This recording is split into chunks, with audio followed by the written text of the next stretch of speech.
Hola, en esta ocasión vamos a hablar sobre otro tipo de infecciones respiratorias agudas, sobre todo las producidas por bacterianas.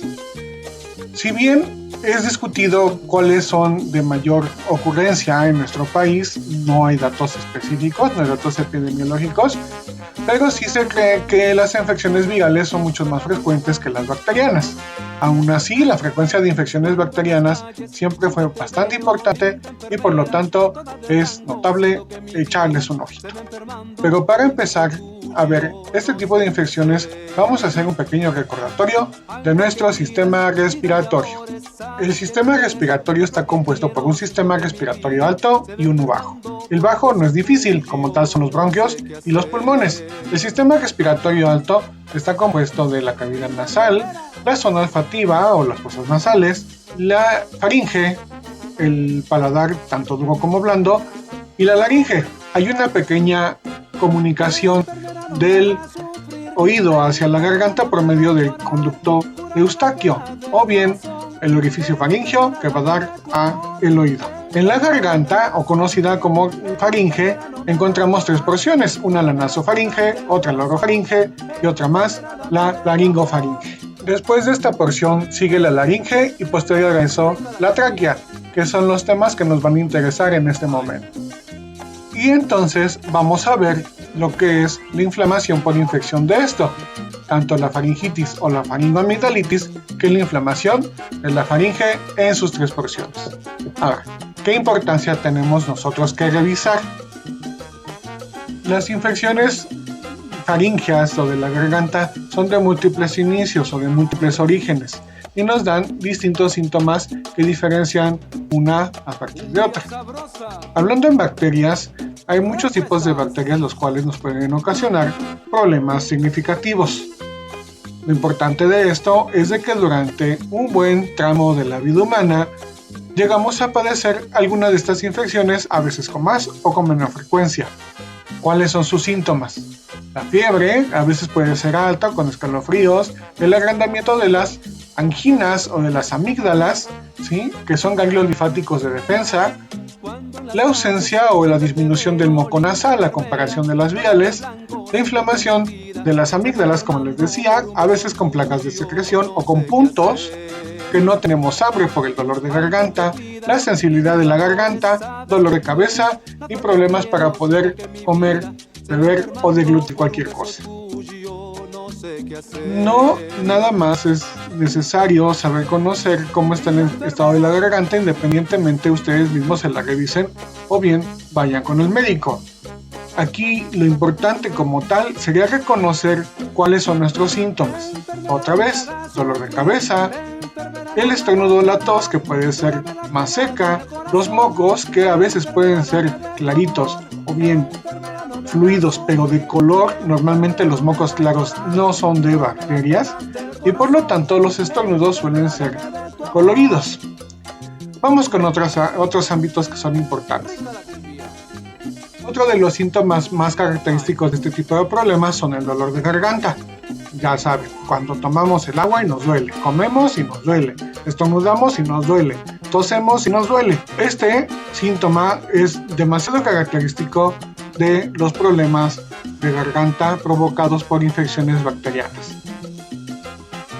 El dolor de oído es otro ámbito, otro síntoma que suele ser muy característico de las infecciones en esta zona, provocadas por la diseminación de la infección a partir de los estornudos o de la tos que ingresan las bacterias al conducto auditivo o trompo de eustaquio. Empiezan a reproducirse las bacterias dentro del sistema auditivo y contaminan todo el conducto óptico y la cámara principal del oído. Resultado, dolor de oído. Independientemente haya punzadas, piquetes, comezón, pero esos son uno de los síntomas principales. A continuación, la tos. Independientemente sea seca, húmeda, con poca flema, con mucha flema, un poquito más salivosa, espumosa o sanguínea, la tos llega a ser uno de los síntomas que más nos representan algunos tipos de infección. Simplemente con la forma de la tos o el sonido de la tos, a veces es suficiente para diferenciar qué tan grave está una persona. Y entonces esto nos lleva a obligadamente escuchar al paciente a ver cómo están sus pulmones. Y conforme tengamos el sonido pulmonar, vamos a diferenciar si tenemos una faringitis, una faringoamigdalitis o bien alguna de las complicaciones de estas, como por ejemplo lo es la bronquitis. La bronquitis es la inflamación de los bronquios, ya dentro de los pulmones, independientemente sea un bronquio grande principal o un bronquio secundario muy chiquito, microscópico. Cualquiera de estos puede darnos un sonido en especial y poder así distinguir la gravedad y la extensión de las infecciones. ¿Cómo podemos distinguirlo? Porque la mucosidad, independientemente sea fluida o seca, da un sonido característico, más lo sumado a la cerrazón o inflamación del bronquio, así nos puede dar la forma del exceso de moco y nosotros poder diferenciarlo. La neumonía es la complicación más grave de este tipo y normalmente lleva a la restricción de la entrada de aire a los pulmones. Y entonces no forzosamente tiene que estar muy mal la persona como para que podamos distinguirlo. Sí es necesario, al menos para uno como médico, reconocer si el paciente no tiene este riesgo. ¿Por qué? Porque las neumonías pueden ser de consecuencia fatal independientemente de la infección. Ahora, una de las etiologías o causas de las neumonías llega a ser muy comúnmente el Streptococcus pneumoniae. Pero vamos a meternos con otros bichitos más en especial. La fiebre reumática provocada por infecciones de garganta por el Streptococcus beta hemolítico llega a ser una de las afecciones más importantes en nuestro país y bastante comunes. En la anterioridad, causaba la muerte de la población a muy distintas edades. Esas infecciones son vistas o otorgadas por esas placas feas que están en la garganta de la foto que vimos. El estreptococo le gusta juntarse y le gusta vivir en la sangre. Una vez dentro de la sangre, se reparte a muchos lados del cuerpo. Otra infección que todavía sigue presente, aunque ya no con tanta mortalidad como en su momento, sobre todo al inicio del siglo pasado, la Bordetella pertussis o tos ferina era una de las infecciones más problemáticas en nuestro país en su momento. Causada, a final de cuentas, por esta bacteria azulita que tenemos a la vista, ocasionaba que los niños, sobre todo, tuvieran una tos tan frecuente que de tanta tos no pudieran respirar y por lo tanto se ahogaban y morían. Una de las afecciones más comunes de nuestros días es la aparición de Staphylococcus aureus en las gargantas. Moquito amarillo, flema amarilla, secreción amarilla en la lengua. Esta es la característica principal del Staphylococcus aureus y es muy notoria y es de visión diaria en cualquier consultorio.